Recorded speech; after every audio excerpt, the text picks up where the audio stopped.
2 067 446 €, c'est le montant du préjudice lié à la fraude et détecté en 2011 par la CPAM 31.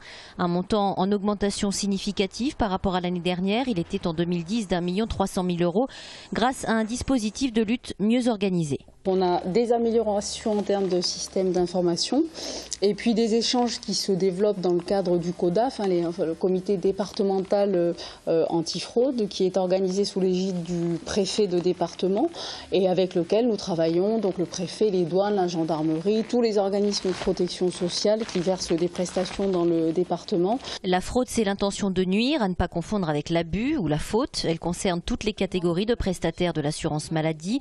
Pour les assurés, les griefs peuvent concerner les prestations en espèces, falsification, contrefaçon, vol de documents ou les prestations en nature, usurpation de droits à 100% par exemple.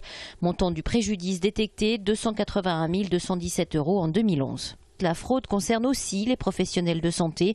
Préjudice total l'année dernière, 1 608 453 €.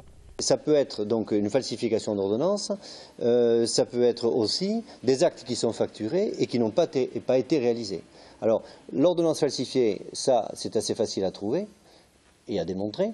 À l'inverse, l'acte fictif, ça c'est très grave, parce que ça peut mettre en péril le système si c'était multiplié, mais c'est très difficile à démontrer. Les risques encourus pour fraude vont de la simple pénalité financière aux poursuites pénales. La CPAM 31 verse chaque année plus de 3 milliards € de prestations.